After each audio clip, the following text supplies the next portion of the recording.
आज Doubtnut app download करें। Doubtnut पर अपने सभी गणित, रसायन विज्ञान, भौतिक विज्ञान और जीव विज्ञान के डाउट्स का करो सफाया। बस प्रश्न की फोटो खींचो, एक ही प्रश्न को क्रॉप करो और तुरंत वीडियो सोल्यूशन पाओ। अभी डाउनलोड करें। आज का हमारा प्रश्न है, प्रकाश के परिक्षेपण को उपयुक्त आरेख द्वारा प्रदर्शित कीजिए तथा परिक्षेपण क्षमता का सूत्र लिखिए। तो हमें देखना है कि प्रकाश का परिक्षेपण क्या होता है। ठीक है, तो श्वेत प्रकाश की बीम का अलग अलग तरंग दैर्ध्यों की बहुत सी बीम में विभक्त होने की घटना को परिक्षेपण कहते हैं। तो हो गई क्या परिभाषा। अब इस परिभाषा को समझते हैं चित्र के माध्यम से। तो जैसा कि हम जानते हैं कि जब कोई श्वेत प्रकाश की बीम किसी भी प्रिज्म में पड़ती है तो होता क्या है, वो 7 रंगों में विभक्त हो जाती है और उन जो 7 रंगों का जो क्रम होता है वो किस आधार पर होता है, वो विबग्योर के क्रम में होता है और हमेशा हमें विबग्योर ही मिल रहा होता है। और विबग्योर क्या होता है, तरंग दैर्ध्य का बढ़ता हुआ क्रम है। विबग्योर क्या है, तरंग दैर्ध्य का बढ़ता हुआ क्रम। ठीक है, तो इसका मतलब क्या है कि जो हमारा बैगनी रंग है वो सबसे ऊपर है, इसलिए क्या होगा, जो ऊपर के जितने भी रंग होंगे उन सबके क्या होता है, तरंग दैर्ध्य सबसे कम होगी। सबसे ऊपर रंग कौन सा, हमारा बैगनी रंग। सबसे कम तरंग दैर्ध्य किसकी होगी, बैगनी रंग की। और सबसे अधिक तरंग दैर्ध्य किसकी होगी, जो रंग सबसे नीचे होंगे। ठीक है, तो इस क्रम में सबसे नीचे कौन कौन सा रंग है, लाल रंग है। तो सबसे ज्यादा तरंग दैर्ध्य किसकी होगी, लाल रंग की होगी। तो हम कह सकते हैं कि जो हमारा सबसे बैंगनी रंग है वो हमारा सबसे कम तरंग दैर्ध्य है और जो हमारा लाल रंग है उसका तरंग दैर्ध्य सबसे अधिक है। और लेकिन अब देखिए यहाँ पे क्या हो रहा है, ये हमने कुछ कोड बना के दिए हुए हैं चित्र में। तो होता क्या है कि जो हमारी श्वेत प्रकाश किरण थी उसको जाना सीधे चाहिए था, लेकिन वो क्या हुआ, अपने पथ से कुछ विचलित हो गई। तो वो जिस एंगल से, जिस कोण से वो विचलित होती है उसे हम लोग बोलते हैं विचलन कोण। क्या बोलते हैं, विचलन कोण। अब आप देखिए कि यहाँ पर तो जो क्रम है वो सबसे पहले क्या है, बैगनी, फिर हमारा इंडिगो, फिर नीला, फिर हरा। लेकिन यहाँ पर देखेंगे आप तो हमारा बैगनी सबसे नीचे है, उसके बाद जो सबसे नीचे यहाँ पे क्या था, लाल रंग था। लेकिन यहाँ सबसे ऊपर क्या है, सबसे ऊपर लाल रंग है। तो ये क्यों हो रहा है, ऐसा होता है इसलिए है क्योंकि जिस रंग की तरंग दैर्ध्य जितनी अधिक होती है वो उतना ही कम क्या देता है, विचलन देता है। तो हमारी सबसे अधिक तरंग दैर्ध्य किसकी थी, लाल रंग की थी। तो सबसे छोटा कोण होगा वो किसका होगा, लाल रंग के लिए होगा। और सबसे कम तरंग दैर्ध्य किसकी थी, हमारे बैगनी रंग की। तो जो सबसे अधिक विचलन होगा वो किसका होगा, बैंगनी रंग का होगा। तो जो हमारा डेल वी होगा वो क्या होगा, सबसे बड़ा होगा। ठीक है, तो ये तो हमने समझा कि हमारा कि लाल रंग है हमारा वो सबसे कम विचलन दे रहा है और जो हमारा बैंगनी रंग है उसका विचलन सबसे अधिक है। और जो मध्यवर्ती रंग है वो क्या है, हमारा पीला रंग है, जिसको हमने डेल वी से दिखाया हुआ है, डेल वाई से दिखाया हुआ है। ठीक है, तो अब हमें देखना है कि प्रकाशिक माध्यम की वर्ण विक्षेपण क्षमता क्या होती है। ठीक है, तो हमें देखना है कि परिक्षेपण क्षमता या वर्ण विक्षेपण क्षमता होता क्या है।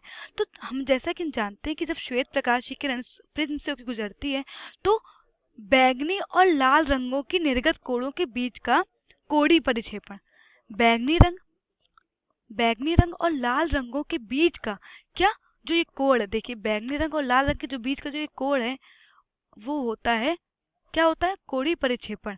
दो निर्गत किरणों के बीच का उत्पन्न कोण कौन सा, उसे क्या बोलते हैं हम लोग, उसे बोलते हैं हम लोग थीटा, जो होता है कोणीय परिक्षेपण।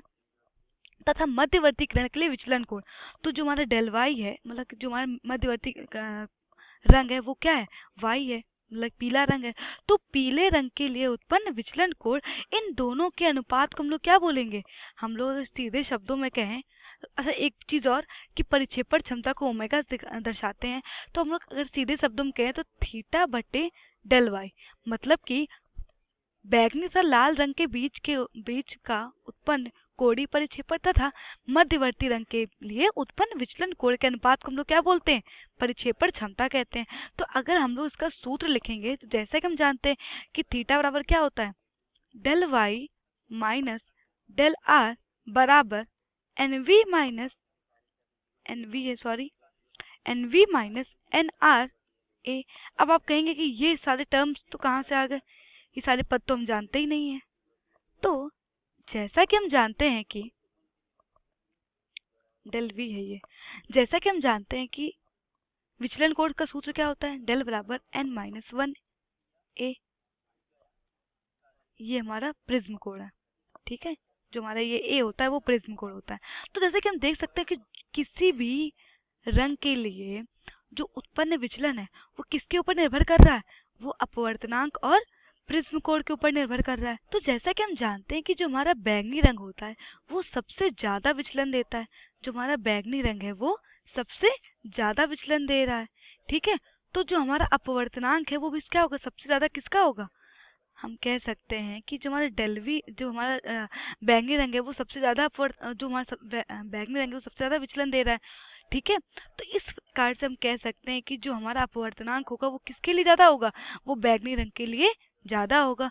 तो इस प्रकार हम अगर इस सूत्र में मान रख देंगे तो हमें ये कुछ इस प्रकार दिखेगा कि क्योंकि हम निकाल रहे हैं दो रंगों के लिए निकाल रहे हैं, ठीक है। क्योंकि हमारा बैंगनी रंग बड़ा है तो बैंगनी रंग पहले आएगा, ठीक है, लाल रंग बाद में। तो del V minus del R बराबर क्या हो जाएगा, अगर इस सूत्र में अगर हम इस सूत्र में मान रखेंगे तो हमें क्या मिल जाएगा, N V minus N R A, ठीक है।